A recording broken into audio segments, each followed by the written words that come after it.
बिस्मिल्लाहिर्रहमानिर्रहीम د ننګرهار ولایت بټیکوټ ولسوالۍ مال منډۍ او په دې رشو پش کې د اختر میله هم ده. اختر ته کابو یوه ورځ پاتې ده او دلته خلک د مال او د څارویو د اخیستلو لپاره راځي. موږ هم راغلي وو تېره ویډیو چې د غنیخیلو شیرګړ میله تاسو خوښه کړې وه، نو موږ راغلو د بټیکوټ ښایسته میلې ته چې دا هم تاسو باندې وګورو. د نورو ښایسته ښکلو ویډیوګانو دپاره هم موږ سره پاتې کېږئ. راځئ نن په بټیکوټ کې تاسو له چکر درکوو.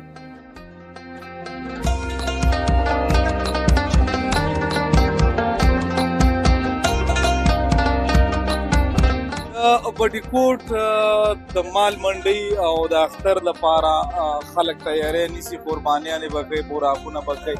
حاجي صاحب هم پکې مالونه راوستي دي، خو غټ مالونه دي د خیره سره. حاجي خپل نوم واخله او څومره مال دې راوړی دی، څومره وتلی دی؟ نوم مې قاري حسین الله او د کوټ ولسوالۍ اوسېدونکی یم او مال خو تقریبا یو 15 دانې مال راوستی و او یو 1500 پورې مال به خرڅ شوی، یو 10 پورې انشاءالله شته. ماشاءالله. دا کوم ځای نه راوړې او څه مزدوري پاتې کېږي؟ همدې کلي کور کې ورپسې ګرځو، مطلب پاشینوارو له ځو او دلته کوټ کې اخلو، دې منډیانو کې ګرځو. ښځې الحمدلله مړه به سره چې وګوره ګټي ماشاءالله. الله چې څه فیصله کړي هغه کېږي انشاءالله. سږ کال د نورو کلونو په نسبت باندې کوم مالونه ډېر بازار لري؟ یاره سږ کال چې کوم دی د نورو کلونو په پرتله باندې که نه په غټ مال کې نو چې دغه دوه غاښې مال دي، دغه 10 منه 12 منه 11 منه خلک غریب دي که نه بېوسې دي، نو دغه مال بازار نه کوي. ټیک دی، بیا مبارک شه، خوشحاله اوسه، خیر اوسه. راځئ مخکې به ځو.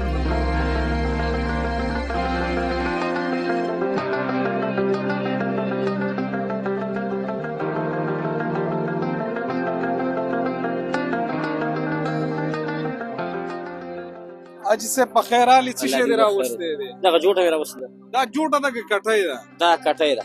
کټۍ ده. جوټه دې وله ولې؟ جوټه وایي، څوک ورته کټۍ وایي. ښه.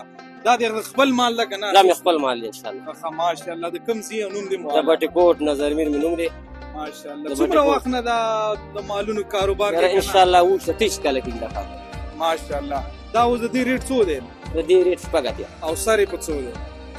سر یې بس پته نه لګي، بس موږ چې هغه هغه خبرې کوي، هغه موږ چاله نه یو دا ښکار څه نه راځي موږ لکه ریټ بیل او سر یې بیل که نه؟ موږ خلو بس بیا په ریټ بس بیه باندې خرڅوو چې زه غر دی دا ښکار نه سړي دروغ ودره باندې حقیقت. ښه لکه ودرېږه که نه ماله جوټې ته لږه موږ پرېږده.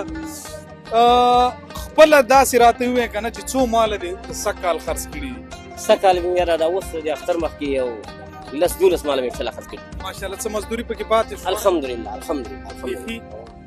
ډېره مننه، خوشحاله اوسئ. د تېرو کلونو په نسبت باندې څنګه دي؟ سږ کال انشاءالله ډېر ښایسته بازار او میخې پکې خرڅېږي؟ ډېر هر شی هم خرڅېږي، سیم خرڅېږي، میخ هم خرڅېږي، هر شی خرڅېږي. ډېره مننه، قربان شه. خوږ دې نه کړي ګوره. نه مې خوږی. راځئ مخکې ځو.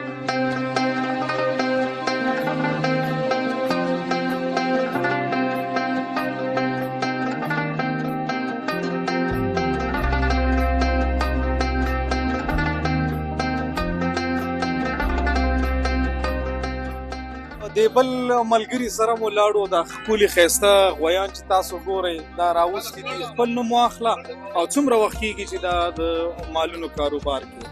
کار خو زه بچپن نه کوو، صحیح د پلار نه راله پاتې کیسه او لګي بس په همدې کې تاوي غویان راوړو، خرڅوي بس کار او روزګار مو همدا دی. نوم یې خپل عزت الله دی. د بټیکوټ ولسوالۍ اوسېدونکی یم، په قاضي مشهور یم. ماشاءالله. څومره ښه خبره ده. دا مالونه د کوم ځای نه راوړې؟ دا هم فعلا د پاکستان نه راوستي. صحیح. او د افغانستان خپل مالونه چې دي هغه لږ وده نه کوي، خاطر د پاکستان نه دا راوستي دلته م ساتلي دي. صحیح. ښه دلته به ګورو.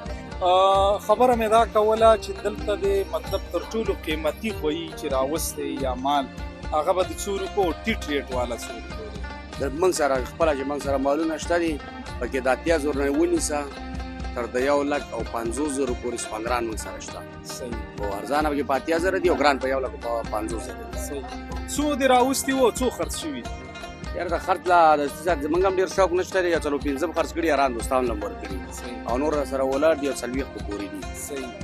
ډېره مننه، خوشحاله اوسئ. ډېره مننه.